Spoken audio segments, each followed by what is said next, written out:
بسم اللہ الرحمن الرحیم۔ حضرت ابراہیم علیہ السلام کے والد کا نام آزر تھا۔ حضرت ابراہیم علیہ السلام اللہ تعالیٰ کے انبیاء میں سے ایک عظیم نبی تھے جنہیں اللہ تعالیٰ نے خلیل اللہ کا لقب عطا فرمایا۔ سورۃ النساء آیت نمبر 125 میں اللہ تعالیٰ کا ارشاد ہے کہ ابراہیم کو اللہ تعالیٰ نے اپنا دوست بنا لیا۔ حضرت ابراہیم علیہ السلام دیکھنے میں بالکل نبی کریم صلی اللہ علیہ وآلہ وسلم جیسے تھے۔ رسول اکرم صلی اللہ علیہ وآلہ وسلم نے فرمایا کہ اگر تم ابراہیم علیہ السلام کو دیکھنا چاہتے ہو تو اپنے ساتھی کو دیکھ لو۔ حضرت ابراہیم علیہ السلام بابل شہر میں پیدا ہوئے۔ اس وقت بابل اور قرب و جوار کے علاقوں کا بادشاہ نمرود بن کنعان تھا، جو بڑا سرکش، جابر اور متکبر حکمران تھا۔ آپ کی ولادت سے پہلے ہی نجومیوں نے نمرود بادشاہ کو یہ بتا دیا تھا کہ عنقریب ایک ایسا لڑکا پیدا ہوگا جو آپ کی حکومت کو ختم کر دے گا۔ حضرت ابراہیم علیہ السلام کی قوم کے لوگ سائنس اور صنعتوں میں بہت ہوشیار اور ماہر تھے اور اللہ تعالیٰ کی عبادت کو چھوڑ کر ستاروں کی پوجا کرتے تھے۔ اللہ تعالیٰ کا ہر نبی فطری طور پر معصوم اور شرک سے پاک ہوا کرتا ہے، اسی لیے حضرت ابراہیم علیہ السلام بھی شرک سے پاک اور بیزار تھے۔ اللہ تعالیٰ نے آپ کو بچپن سے ہی عقل سلیم اور رشد و ہدایت سے نوازا تھا۔ اللہ تعالیٰ نے آسمان اور زمین کی چیزوں میں حضرت ابراہیم علیہ السلام کے لیے اپنی توحید کے دلائل کھول دیے اور آسمان اور زمین کی تخلیق میں اور ان میں موجود عجائب وغیرہ کا مشاہدہ کرایا، اور ان پر یہ بات واضح کر دی کہ اللہ تعالیٰ کے سوا کوئی معبود نہیں۔ اسی لیے آپ نے بچپن میں ہی ستارے، چاند اور سورج کا مشاہدہ کر کے اپنے حقیقی رب کو پہچان کر اس کی عبادت کرنے کا اعلان کیا، اور اللہ تعالیٰ کے سوا لوگ جس کی بھی عبادت کرتے تھے سب سے نفرت کا اظہار فرمایا، جیسا کہ سورۃ الانعام میں اللہ تعالیٰ کا ارشاد ہے۔ اور اسی طرح ہم نے ابراہیم علیہ السلام کو آسمان اور زمین کی عظیم سلطنت دکھا دی تاکہ وہ کامل یقین کرنے والوں میں سے ہو جائیں۔ اور پھر جب رات کی تاریکی ان پر چھا گئی تو انہوں نے ایک ستارہ دیکھا اور کہا کہ یہ میرا رب ہے۔ پھر جب وہ غروب ہو گیا تو انہوں نے کہا کہ میں غروب ہونے والوں کو پسند نہیں کرتا۔ پھر جب انہوں نے چاند کو چمکتا ہوا دیکھا تو فرمایا کہ یہ میرا رب ہے۔ لیکن جب وہ بھی غروب ہو گیا تو فرمایا کہ اے میرے رب، اگر آپ نے میری رہنمائی نہ کی تو میں گمراہ لوگوں میں سے ہو جاؤں گا۔ پھر جب سورج کو چمکتا ہوا دیکھا تو فرمایا کہ یہ میرا رب ہے، یہ تو اس سے بڑا ہے۔ لیکن پھر جب وہ بھی غروب ہو گیا تو فرمایا کہ اے میری قوم، میں ان معبودوں سے بری ہوں جنہیں تم اللہ کا شریک بناتے ہو۔ بے شک میں یکسو ہو کر اپنا رخ اس ذات کی طرف کر لیا ہے جس نے آسمانوں اور زمین کو پیدا کیا، اور میں ہرگز شرک کرنے والوں میں سے نہیں ہوں۔ ابراہیم علیہ السلام کو اس بات پر یقین تھا کہ اللہ تعالیٰ ہی مردوں کو زندہ کرتے ہیں، لیکن علم الیقین سے عین الیقین کے ثبوت کے لیے انہوں نے مردوں کو زندہ کرنے کے مشاہدہ کے لیے اللہ تعالیٰ سے درخواست کی، جسے اللہ تعالیٰ نے قبول فرما لیا۔ اللہ تعالیٰ نے مردوں کو زندہ ہونے کا مشاہدہ ان کو کروایا۔ فرمان الہی ہے کہ اس وقت کو یاد کرو جب ابراہیم علیہ السلام نے عرض کیا کہ اے میرے رب، مجھے دکھائیے کہ آپ کیسے مردوں کو زندہ کریں گے۔ اللہ تعالیٰ نے فرمایا کہ کیا اس پر تمہارا ایمان نہیں ہے؟ اس پر حضرت ابراہیم علیہ السلام نے فرمایا کہ کیوں نہیں، میں صرف دل کی تسلی چاہتا ہوں۔ اللہ تعالیٰ نے فرمایا کہ 4 پرندے لے کر انہیں ٹکڑے ٹکڑے کر ڈالو، اور پھر ان ٹکڑوں کو 4 مختلف پہاڑوں پر ایک ایک کر کے رکھ دو، پھر انہیں بلاؤ تو وہ تمہارے پاس دوڑتے ہوئے آئیں گے۔ جب حضرت ابراہیم علیہ السلام نے ان کو بلایا تو وہ ایسے ہی آپ کی طرف اڑتے چلے آئے جیسا کہ زندہ پرندے آتے ہیں۔ حضرت ابراہیم علیہ السلام نے اپنے حقیقی رب کو پہچاننے کے بعد جب اپنے والد کو اللہ تعالیٰ کو چھوڑ کر بتوں کی پوجا کرتے ہوئے دیکھا تو سب سے پہلے انہیں توحید کی دعوت دی اور اپنے والد کو بڑے احترام سے سمجھانے کی کوشش کی، لیکن انہوں نے آپ کی نصیحت کو قبول کرنے کے بجائے نہایت سختی سے آپ کی توحید کو رد کر دیا، اور ساتھ ہی آپ کو سنسار کرنے کی بھی دھمکی دی اور جلاوطنی کی زندگی گزارنے کو کہا۔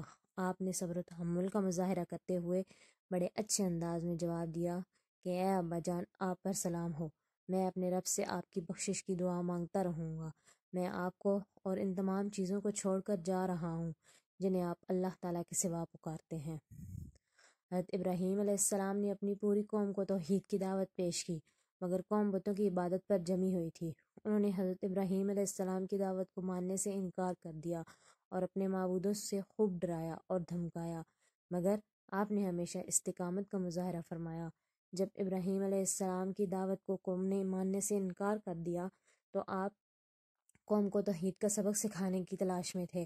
آخرکار قوم کی عید کا دن آیا تو آپ کو موقع مل گیا، لہٰذا جب قوم اپنے معمول کے مطابق عید منانے کے لیے شہر سے باہر جانے لگی تو انہوں نے حضرت ابراہیم علیہ السلام کو بھی ساتھ جانے کی دعوت دی۔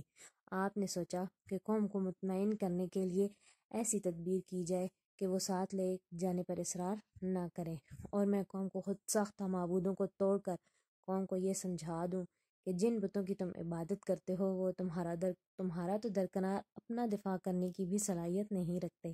چونکہ اس دور میں علم نجوم بڑا عام تھا، لہٰذا قوم کو مطمئن کرنے کے لیے ستارے کی طرف دیکھ کر فرمایا کہ میری طبیعت ناساز ہے۔ ان کے اس جواب پر لوگ ان کو چھوڑ کر قومی تہوار منانے چلے گئے۔ پھر ابراہیم علیہ السلام ان کے بتوں کے پاس گئے اور ان کے سامنے طرح طرح کے کھانے دیکھ کر کہا کہ تم یہ سب کھاتے کیوں نہیں ہو؟ کیا ہو گیا ہے تم کو؟ تم بولتے کیوں نہیں ہو؟ پھر آپ نے پوری قوت کے ساتھ اپنے دائیں ہاتھ سے ان کو توڑا اور آپ نے بڑے بت کو چھوڑ کر باقی سب کے ٹکڑے ٹکڑے کر دیے تاکہ وہ اس بڑے بت کی طرف لوٹے۔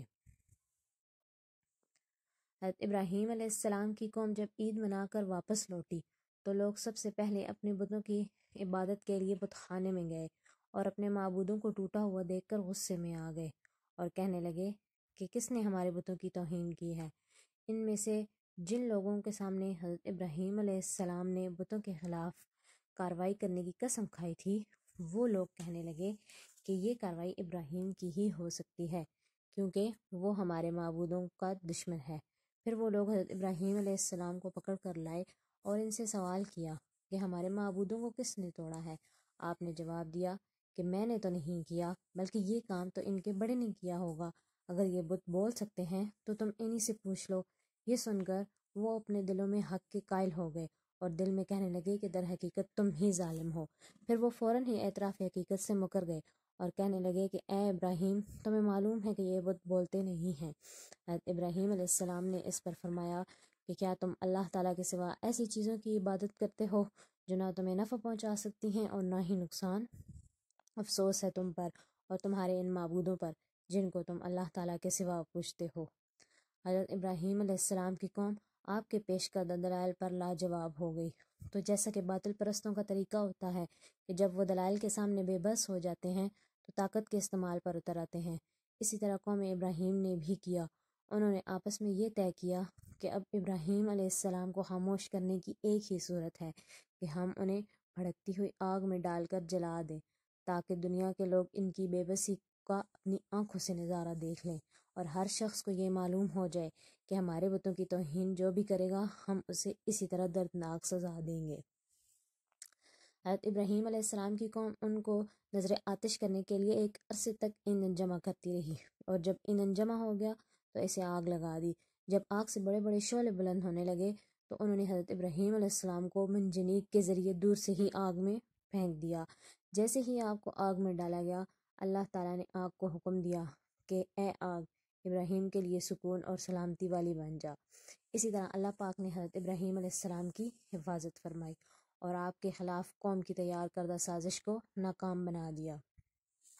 جب حضرت ابراہیم علیہ السلام آگ میں ڈالے گئے تو گرگٹ کے علاوہ باقی تمام جانداروں نے آگ کو بجھانے کی کوشش کی، مگر گرگٹ نے آگ کو بڑھانے کے لیے پھونکیں ماری، اسی لیے آپ صلی اللہ علیہ وسلم نے اسے مارنے کا حکم دیا۔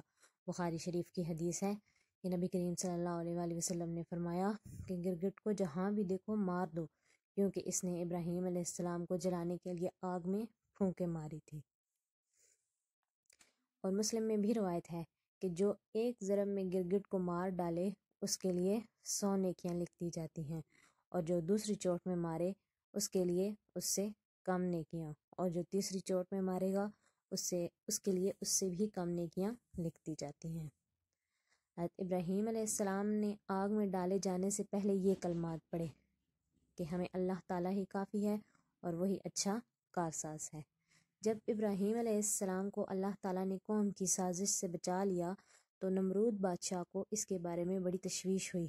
اس نے سوچا کہ اگر ابراہیم علیہ السلام کی دعوت و تبلیغ اسی طرح جاری رہی تو یہ لوگوں کو میری ربوبیت اور بادشاہت سے متنفر کر دے گا، جس سے میری حکومت چلی جائے گی۔ لہٰذا اس نے سمجھانے کے لیے حضرت ابراہیم علیہ السلام کو اپنے دربار میں بلایا اور آپ سے عقیدہ کے بارے میں چند سوالات کیے کہ آپ باپ دادا کے دین کی مخالفت کیوں کر رہے ہو اور مجھے رب ماننے سے انکار کیوں کر رہے ہو؟ اگر میرے علاوہ آپ کا کوئی اور رب ہے تو اس کی پہچان کرو۔ آپ نے نمرود کو اللہ رب العزت کی پہچان کرائی۔ ابراہیم علیہ السلام نے فرمایا کہ میرا رب تو وہ ہے جو زندگی اور موت دیتا ہے۔ تو نمرود نے کہا میں بھی زندہ کرتا ہوں اور میں بھی مارتا ہوں۔ نمرود کے سامنے دو ایسے آدمیوں کو پیش کیا گیا جن کے لیے سزائے موت کا فیصلہ ہو چکا تھا۔ نمرود نے ان میں سے ایک کو قتل کرنے کا حکم دیا اور دوسرے کو معاف کر دیا، اور اس طرح اس نے یہ دھوکہ دینے کی کوشش کی کہ اس نے ایک کو موت دی ہے اور دوسرے کو زندگی۔ حضرت ابراہیم علیہ السلام نے فرمایا کہ اللہ سورج کو مشرق سے نکالتا ہے تو اسے مغرب سے نکال کر دکھا۔ یہ بات سن کر وہ کافر لاجواب ہو گیا۔ نمرود ایک ظالم و متکبر بادشاہ تھا جس نے اللہ تعالیٰ کا بندہ بننے کے بجائے اپنے آپ کو رب کہلوانا شروع کر دیا۔ جب نمرود بادشاہ کی نافرمانیاں حد سے بڑھنے لگی تو اللہ تعالیٰ نے اس کے پاس اپنا ایک فرشتہ بھیجا جس نے اسے اللہ پر ایمان لانے کو کہا، لیکن اس نے انکار کر دیا۔ 3 بار فرشتے نے یہی دعوت پیش کی، تینوں بار نمرود نے انکار کیا اور کہنے لگا کہ تم اپنے لشکر لے آؤ اور میں بھی اپنا لشکر لے آتا ہوں۔